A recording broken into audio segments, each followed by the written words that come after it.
రామాయణం ఉత్తరకాండ 105 సర్గం. ఇక్కడ దుర్వాసుని శాపానికి భయపడి లక్ష్మణుడు ఆ ముని రాకని గురించి శ్రీరాముడికి చెప్పట, తర్వాత ఆ ప్రభు లక్ష్మణుని నియమాన్ని ఉల్లంఘించిన కారణంగా మదనపడుట గురించి చెప్పబడి ఉంది. తథాతయోః సంవదతోః దుర్వాస భగవాన్ ఋషిః రామస్య దర్శనాకాంక్షి రాజద్వారం ఉపాగమత్. ఏదైతే బ్రహ్మ సందేశాన్ని తీసుకొచ్చిన ఆ మునేమో వాగ్దానం తీసుకున్నాడు రాముడి దగ్గర.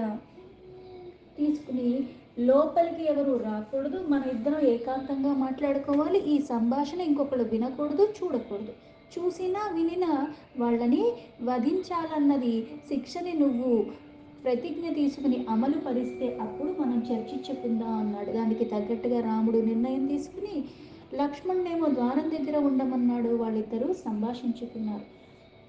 ఆ ఋషి చెప్పిన మాటలన్నిటికీ కూడా ఎలా అయితే దేవతలు నీకోసం ఎదురు చూస్తున్నారో, మీ అవతార అన్నది ఇంకా పరిసమాప్తి చెందింది, బ్రహ్మదేవుడు నన్ను అందుకు పంపించాడు అని చెప్తే నేను కూడా దానికోసమే వేచి చూస్తున్నాను, నేను అదే నిర్ణయాన్ని తీసుకుని ఉన్నాను అని చెప్పాడు రాముడు.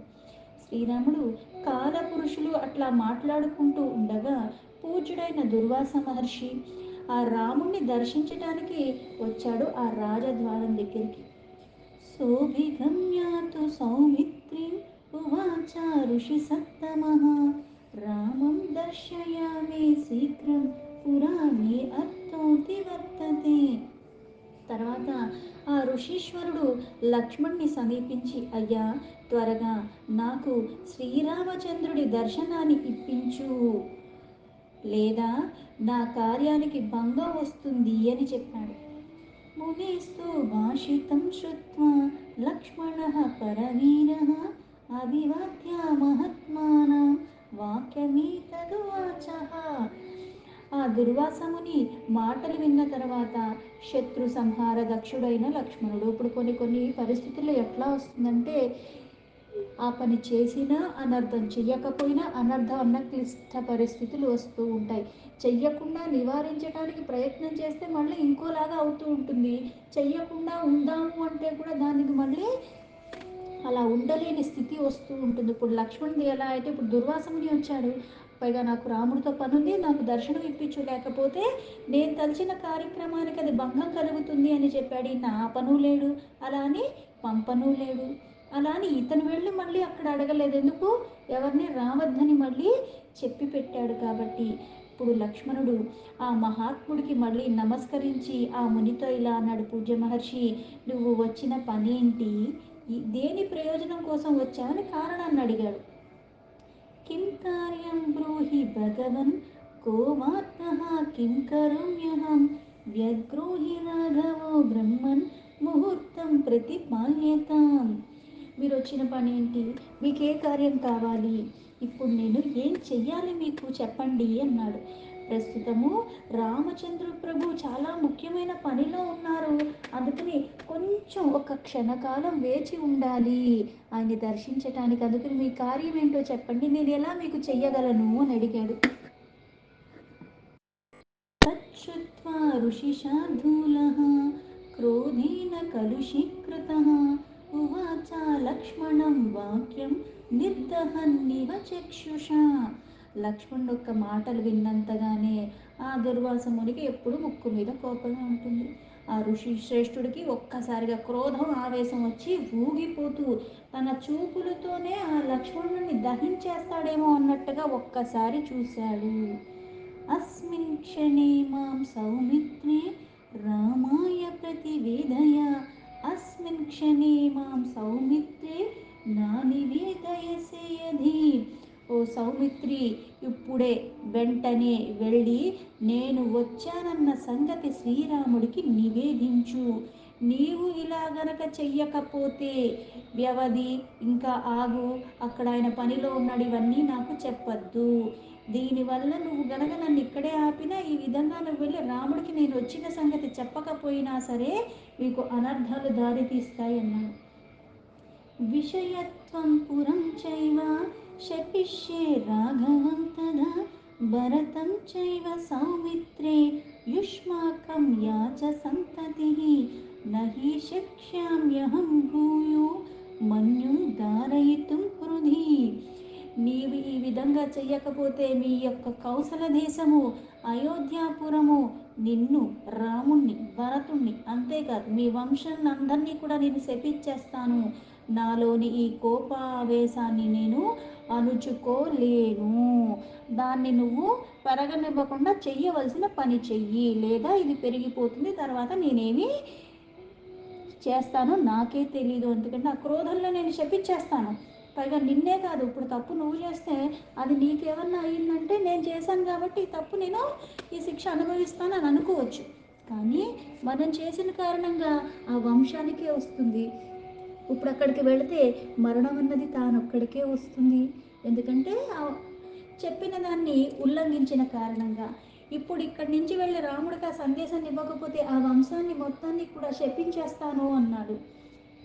తచ్చుత్వా ఘోర సంకాసం వాక్యం తస్య మహాత్మనః చింతయామాస మనసా తస్య వాక్యస్య నిశ్చయం. ఆ మహాత్ముడొక్క ఘోరాతి ఘోరములైన ఆ మాటలు వినేసరికి లక్ష్మణుడు నిశ్చయాత్మకంగా, అంటే ఇప్పుడు తను చేయవలసిన దాన్ని నిర్ణయానికి తీసుకోవాల్సిన పరిస్థితి వచ్చేసింది.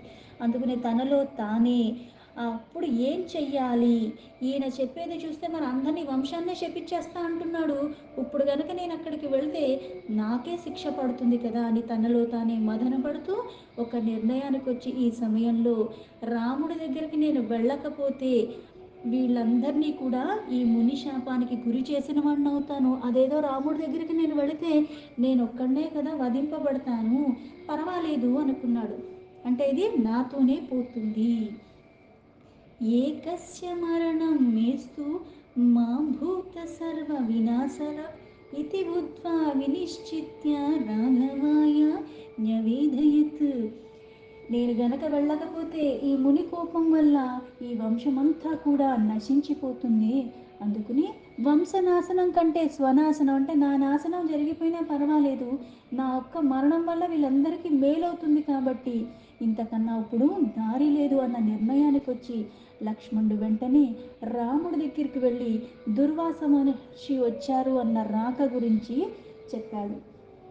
లక్ష్మణస్య వచః శ్రుత్వా రామః కాలం విసృజ్య చ నిస్సృత్య త్వరితం రాజా అత్రేహ పుత్రం దదర్శః. లక్ష్మణుని మాటలు వినినంతనే శ్రీరాముడు కాలపురుషుణ్ణి పంపించేశాడు. మరుక్షణమే ఆ ప్రభు త్వరగా రాముడే రాజభవనం ద్వారం దగ్గరికి వచ్చి దుర్వాస మునిని కలుసుకున్నాడు. సోభివాద్య మహాత్మానం జ్వలంతామివ తేజసా కిం కార్యమితి కాకుత్సః కృతాంజలిరభాషత. అక్కడికి వెళ్ళి ఆయన్ని కలిసిన తర్వాత తేజోమూర్తి అయి వెలుగుతున్న ఆ మునికి నమస్కరించి రాముడు, మహాత్మా, ఇప్పుడు నా కర్తవ్యం ఏంటి అని చాలా వినయంగా అడిగాడు ఆ మునిని. తద్వాక్యం రాఘవేణోక్తం శ్రుత్వా మునివరః ప్రభుం ప్రత్యాహ రామం దుర్వాసాః శ్రూయతాం ధర్మవత్సల. అంతటా ఆ దుర్వాస మహాముని శ్రీరామచంద్ర ప్రభు చెప్పిన ఆ మాటలకి ఆయనతో మళ్ళీ ఇట్లా, ఓ ధర్మవత్సల, అంటే ధర్మాన్ని కాపాడేవాడా, విను అని. అద్యవర్ష సహస్రస్య సమాప్తిస్తపసో మమ సోహం భోజనమిచ్చామి యథా సిద్ధం తవానఘా. నిరాహారముగా నేను 1000 సంవత్సరాలు తపస్సు చేసి నీటిలో మునిగినది. అందుకే పుణ్యపురుష, నాకు చాలా ఆకలిగా ఉంది, ఇప్పుడు మీ దగ్గర సిద్ధంగా ఉన్న అన్నాన్ని తినాలని నేను ఇక్కడికి వచ్చాను అన్నాడు. తచ్చుత్వా వచనం రాజా రాఘవః ప్రీతమానసః భోజనం మునిముఖ్యాయ యథా సిద్ధం ఉపాహరాత్. ఆయన యొక్క మాటలు విన్న వెంటనే రాముడు ఎంతయో ఆనందంతో, ఎందుకంటే ఇప్పుడు అంత దీర్ఘకాలం తపస్సు చేసి పైగా భోజనం చేయటానికి మన ఇంటికి వచ్చారు, అటువంటి వాళ్ళకి సేవించుకునే భాగ్యం మనకి లభించటము, అందుకని చాలా ఆనందంగా ఆ మునిశ్రేష్ఠుడి కొరకు సిద్ధంగా ఉన్న భోజన పదార్థాలన్నీ కూడా ఆనందంగా సమర్పించాడు. సతు భుక్త్వా మునిశ్రేష్ఠః తదన్నం అమృతోపమం సాధు రామేతి సంభాష్య స్వమాశ్రమముపాగమత్. ఆ ముని వచ్చి భోజన పదార్థాలన్నీ సమర్పించినవన్నీ స్వీకరించిన తర్వాత ఇవన్నీ అమృత తుల్యమైన పదార్థాలుగా భుజించి రామ బాగు బాగు అని చెబుతూ మళ్ళీ తన ఆశ్రమానికి తను తిరిగి వెళ్ళిపోయాడు దుర్వాసముని. తస్మిన్ గతే మునివరే ఆశ్రమం లక్ష్మణాగ్రజః సంస్మృత్య కాలవాక్యాని తతో దుఃఖం ఉపాగమత్. దుర్వాస మహాముని వెళ్ళిపోయిన తర్వాత శ్రీరాముడు కాలపురుషుడొక్క మాటలు మళ్ళీ గుర్తు తెచ్చుకున్నాడు. ఏదైతే వాగ్దానం చేశాడో మన ఇద్దరు ఒక సంభాషణ, పైగా ఈ ఏకాంత సమయంలో ఎవరు ఇక్కడికి రాకూడదు, ఎవరు అది కూడా చూడకూడదు అని. అలా చేస్తే వాళ్ళకి మరణశిక్ష అని. అదొక్కసారి గుర్తు తెచ్చుకుని ఎంతో దుఃఖానికి లోనయ్యాడు శ్రీరాముడు. దుఃఖేన చాసు సంతప్తః స్మృత్వా తర్ఘోరదర్శనం అవాచ్ముఖో దీనమన వ్యాహర్తుం నాశశాకః. ఆ కాలపురుషుడు భయంకరమైన మాటలు పదే పదే అనుకుంటూ ఈ మాట మళ్ళీ ఆజ్ఞ చేశాడు, ప్రతిజ్ఞ చేశాడు. అంతులేని దుఃఖంతో కృంగిపోతున్నాడు. అందుకు అధోముఖమైపోయి ఎంతో దీనమైన మనస్సుతో ఏమీ మాట్లాడలేక రాముడు అలా ఉండిపోయాడు. అవన్నీ గుర్తు తెచ్చుకుంటూ ఇప్పుడు ఎలా అమలుపరచాలి, పైగా తనకి ప్రాణానికి ప్రాణమైన బాహ్య ప్రాణమైన లక్ష్మణ్ణి వధించటమా. తతో బుద్ధ్యా వినిశ్చిత్య కాలవాక్యాని రాఘవః నైతదస్తితి నిశ్చిత్య తూష్ణీం అస్మిన్ మహాయసాః. ఇంత దుఃఖంలో ఉండి ఎంతో దీన మనస్సుతో ఉన్న మహాయశస్వి అయిన రాముడు కాలపురుషుణ్ణి మాటలే మళ్ళీ మళ్ళీ స్మరించుకుంటూ దాని పరిణామాలు ఊహించుకుంటూ ఏదేమైనా సరే ఈ భరతాదులందరూ కూడా ఇంకా నశించవలసిందే అని నిశ్చయించుకుని ఊరుకుని ఉన్నాడు. సోదరులు అందరితో సహా నేనే నా అవతారాన్ని ముగించే సమయం ఆసన్నమైంది, అందుకే ఇలాగ ఈ సందర్భం ఏర్పడింది అనుకున్నాడు.